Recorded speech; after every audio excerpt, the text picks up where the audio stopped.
Ne plus avoir honte après une relation avec un manipulateur pervers narcissique. On en parle aujourd'hui dans cette vidéo.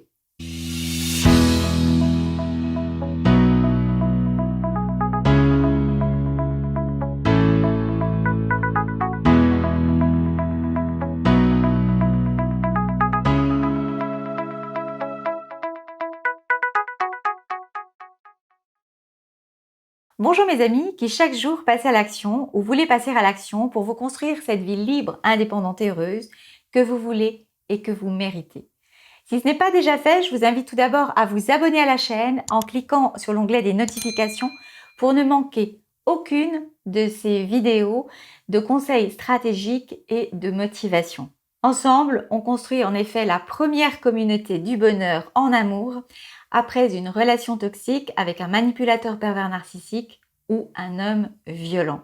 Et cette communauté, vous et moi, on l'a construit au quotidien à travers ces vidéos gratuites, vos commentaires, dont je vous remercie toujours très chaleureusement, et j'y réponds avec un grand plaisir, et au travers du coaching où je vous accompagne dans vos situations spécifiques pour gagner du temps et atteindre au plus vite ce que vous souhaitez, tant sur le plan personnel que sur le plan professionnel. Je suis Agnès Dereul, votre coach expert PNL, formée et certifiée aux États-Unis par le docteur Richard Bandler, le cofondateur de la programmation neurolinguistique, qui permet de trouver vraiment, d'étudier les stratégies de réussite, ce qui marche au plus vite, au plus efficace, pour atteindre la vie libre, indépendante et heureuse qu'on veut et qu'on mérite. Et avoir surtout cette joie de vivre, de se lever tous les matins. Comment ne plus avoir honte?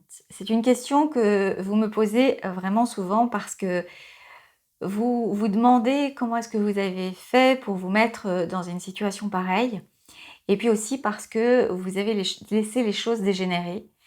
Et même si vous n'êtes pas responsable de ce qui vous a été fait, même si voilà, c'est des mots qui n'auraient pas dû être prononcés, des actes, des faits, des coups, des insultes, même si ce n'est pas de votre responsabilité, vous avez quand même toujours souvent en tête le rappel que tout ça, c'est dû à votre comportement et que finalement, vous ne méritiez pas mieux et que c'est bien fait pour vous.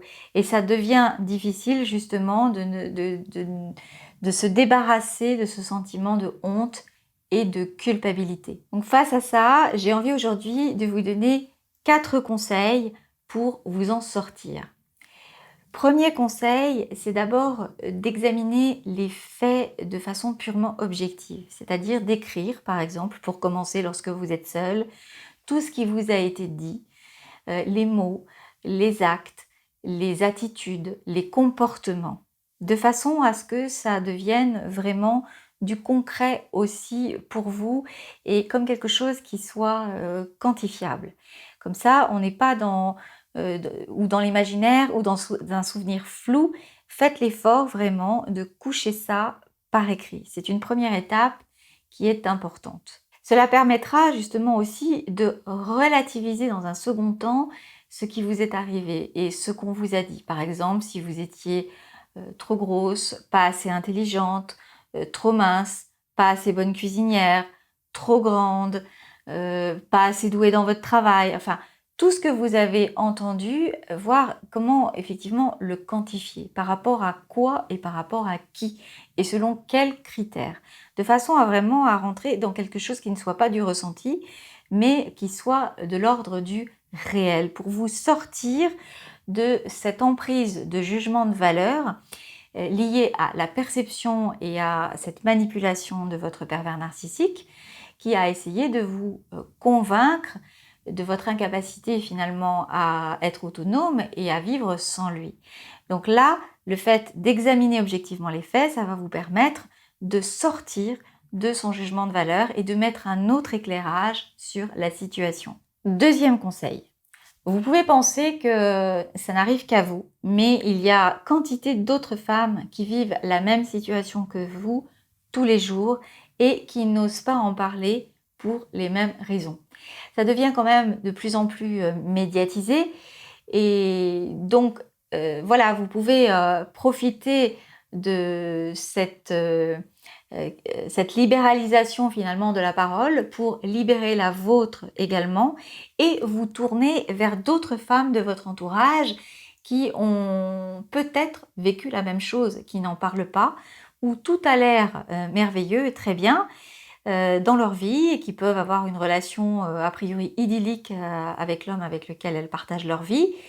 Mais ce n'est pas forcément le cas. Il peut y avoir une véritable entraide ou après, enfin je veux dire avant cette relation qui peut être effectivement très épanouie, vos amis peuvent avoir vécu une relation toxique auparavant et vous donner quelques conseils pour vous en sortir et vous épauler dans cette situation délicate que vous traversez.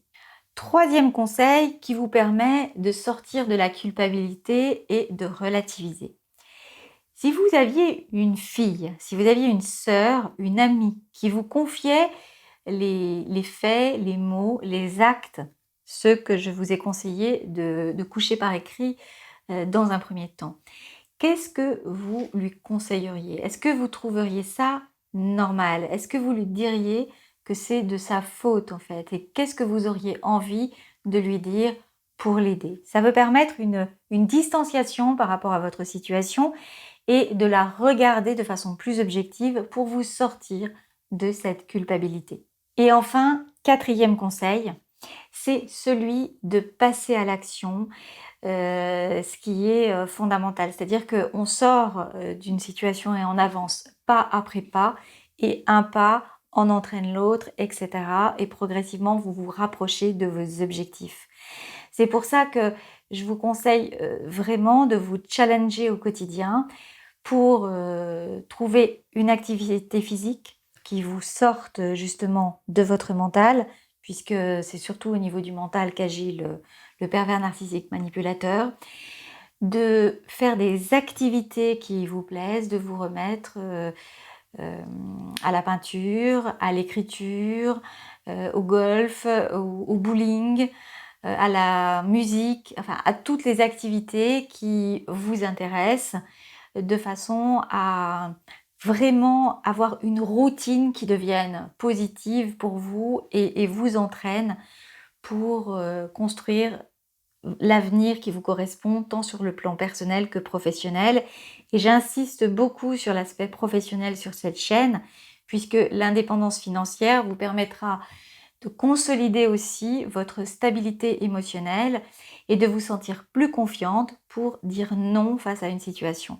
Et quand on est capable de dire non à des situations qui sont biaisées et qui sont toxiques, c'est là où on laisse la place et le champ ouvert pour laisser entrer dans sa vie des amis ou une relation amoureuse qui soit vraiment épanouissante et qui soit basée sur le respect, l'amour, la bienveillance et des projets communs.